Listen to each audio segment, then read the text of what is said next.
Ele tinha apenas 17 anos quando foi traído. Vestindo sua túnica vistosa, sonhava com grandeza até que seus próprios irmãos o atacaram, a arrancaram e o jogaram em um poço como se fosse lixo do dia anterior. O plano deles era deixá-lo apodrecer. Seu crime foi sonhar grande demais.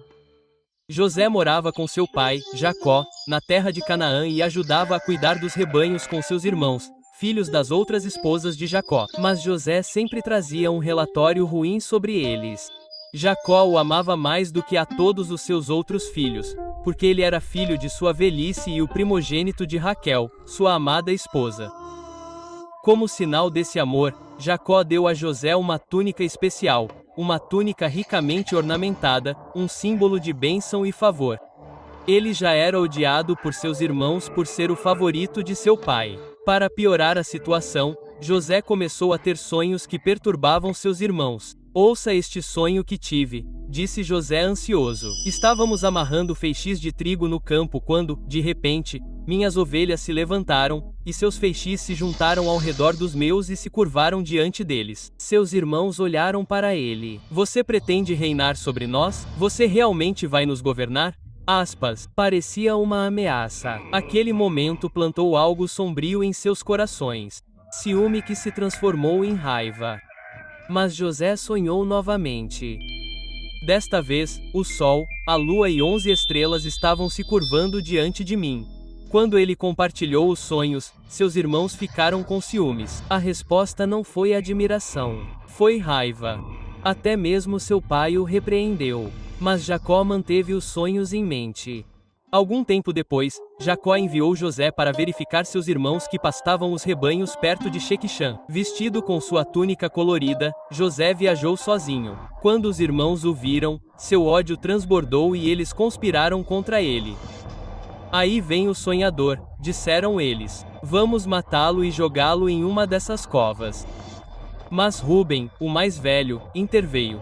Não vamos matá-lo, vamos jogá-lo na cova, pois ele esperava salvar José mais tarde. Então, quando José chegou, eles atacaram, rasgaram sua túnica e o jogaram em um poço seco e escuro. Então, sentaram-se para comer. Enquanto comiam, uma caravana de mercadores israelitas passou a caminho do Egito. Judá propôs um novo plano. O que ganharemos se matarmos nosso irmão? Vamos vendê-lo a esses mercadores. Então, tiraram José da cova e o venderam por 20 siclos de prata. Viram seu irmão, o sonhador, ser levado acorrentado para o Egito. Rúben voltou à cova e descobriu que José havia sumido. Ele não sabia que os irmãos o tinham vendido. Para esconder seus rastros, os irmãos pegaram a túnica de José, mataram um cabrito e atingiram com sangue. Eles levaram o vídeo para o pai e disseram: encontramos isto. Examinem para ver se é a túnica do seu filho. Jacó o reconheceu imediatamente. É a túnica do meu filho. Um animal feroz deve tê-lo devorado, ele chorou. Ele chorou por muitos dias. Ninguém conseguia consolá-lo. A propósito, se você achar algum desses vídeos interessante ou agradável, considere se inscrever. Eles demoram muito para serem feitos e realmente ajudam. No Egito, José foi vendido a Potífer, um oficial do faraó e capitão da guarda. Mas mesmo na escravidão, o Senhor estava com José, e ele prosperou. Potífer colocou José como responsável por sua casa. Tudo o que ele tocava florescia. Mas a beleza de José chamou a atenção da esposa de Piper. Quando José recusou suas investidas, dizendo: como então eu poderia fazer uma coisa tão perversa e pecar contra Deus? Ela o acusou falsamente de agressão. Potífer, enfurecido, jogou José na prisão. E mesmo assim o Senhor estava com ele. Uma noite, 2 oficiais do faraó que estavam na prisão por ofenderem seu senhor tiveram sonhos. Eles eram o copeiro-chefe e o padeiro. Ninguém conseguia explicar o que os sonhos deles significavam, até que José disse: as interpretações não pertencem a Deus, conte-me os seus sonhos. Ele traduziu o sonho deles, e o sonho do copeiro significava restauração em 3 dias, enquanto o sonho do padeiro significava execução. Ambos se cumpriram exatamente como José havia dito. José implorou ao copeiro: quando você for restaurado, lembre-se de mim. Mas o copeiro se esqueceu dele. Mais 2 anos se passaram. Então o faraó teve sonhos perturbadores e nenhum dos seus mágicos conseguiu interpretá-los. Foi então que o copeiro se lembrou do prisioneiro hebreu. José foi chamado. Não posso fazer isso, disse José humildemente, mas Deus dará ao faraó a resposta que ele deseja. José explicou. Os 2 sonhos eram um só. 7 anos de grande abundância virão para o Egito. Depois, 7 anos de fome se seguirão. Que o faraó nomeie um homem sábio para armazenar alimentos durante os anos bons, para que o Egito possa sobreviver à fome. Aspas. O faraó ficou surpreso. Uau! Podemos encontrar alguém como este homem em quem está o Espírito de Deus? José foi nomeado o segundo em comando de todo o Egito com apenas 30 anos de idade. Quando a fome se espalhou, Jacó enviou seus filhos ao Egito para comprar grãos, exceto Benjamim, o único irmão de José. Eles se curvaram diante do governador do Egito, sem saber que era José. Ele os reconheceu imediatamente, mas falou por meio de um intérprete e testou seus corações. Então, primeiro ele os acusou. Seus espiões, vocês vieram para descobrir a fraqueza do Egito. Eles tropeçaram em suas palavras, jurando que eram homens honestos. 10 filhos de um homem, uma vez 12. Um se foi, disseram eles, e o mais novo foi deixado para trás. Os olhos de José se estreitaram. O mais novo era Benjamim, seu único irmão de José. Então ele levou o teste mais longe. Traga seu irmão mais novo. Prove sua história. Ele amarrou Simeão na frente deles e mandou o restante para casa com grãos em seus sacos e prata devolvida secretamente. Mais tarde, quando eles voltaram, Benjamim incluído, José os recebeu para um banquete. Mas o teste não havia terminado. Ele os incriminou. Ele colocou sua taça de prata no saco de Benjamim. E quando eles estavam saindo, seu administrador os perseguiu e os acusou de roubo. De volta ao palácio, esse era o momento que José esperava. Eles abandonariam Benjamim como o haviam abandonado, ou o tempo e a culpa mudaram seus corações. E então Judá deu um passo à frente.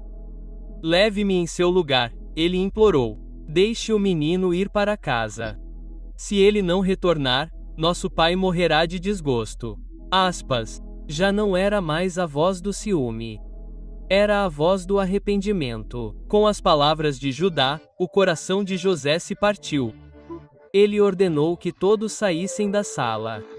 Os oficiais egípcios ficaram atônitos, mas obedeceram. Somente seus irmãos permaneceram, confusos, nervosos, em silêncio. E então José disse as palavras que eles nunca esperaram ouvir. Eu sou José, seu irmão, a quem vocês venderam para o Egito. Meu pai ainda está vivo? Silêncio. Seus rostos ficaram pálidos. Eles não conseguiam respirar, não conseguiam se mover. Este governante poderoso era o irmão que eles traíram. E ele estava chorando. Cheguem perto, ele disse. Não tenham medo. Vocês planejaram o mal, mas Deus o planejou para o bem, mas não fiquem aflitos. Deus me enviou adiante de vocês para preservar a vida. Ele os perdoou e chorou com eles. Os sonhos se tornaram realidade. O sonho nunca foi sobre governar seus irmãos. Era sobre salvá-los. A notícia chegou ao palácio do faraó de que os irmãos de José tinham vindo. O faraó ficou satisfeito. Ele disse a José: mande chamar seu pai, traga toda a sua família. O melhor do Egito será deles. Aspas. José enviou seus irmãos de volta a Canaã com carroças, prata e presentes. Mas o mais importante é que ele enviou uma mensagem. Digam a meu pai que José está vivo e que governa todo o Egito. Jacó e sua família, 70 pessoas ao todo, deixaram Canaã e se mudaram para o Egito. Ele se reuniu com seu filho. Antes de sua morte, ele abençoou José e seus irmãos. Depois que Jacó morreu, os irmãos novamente temerão a vingança de José. Mas José disse: não tenham medo. Estou eu no lugar de Deus? Vocês planejaram o mal contra mim, mas Deus o tornou em bem, para salvar muitas vidas, como fez hoje.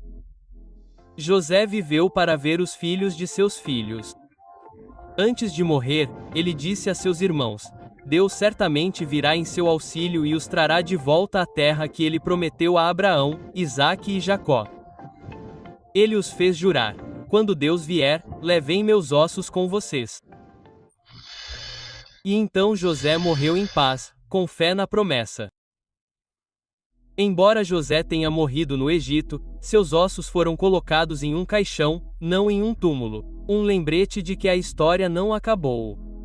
Séculos depois, quando Moisés liderou Israel para fora do Egito, eles carregaram os ossos de José com eles através do Mar Vermelho, através do deserto, através de todas as provações e batalhas, até o dia em que o sepultaram em Shequim, na mesma terra da qual José falou. Se você ainda não se inscreveu, não se esqueça de fazer isso. Isso realmente nos ajuda a continuar fornecendo vídeos incríveis como este.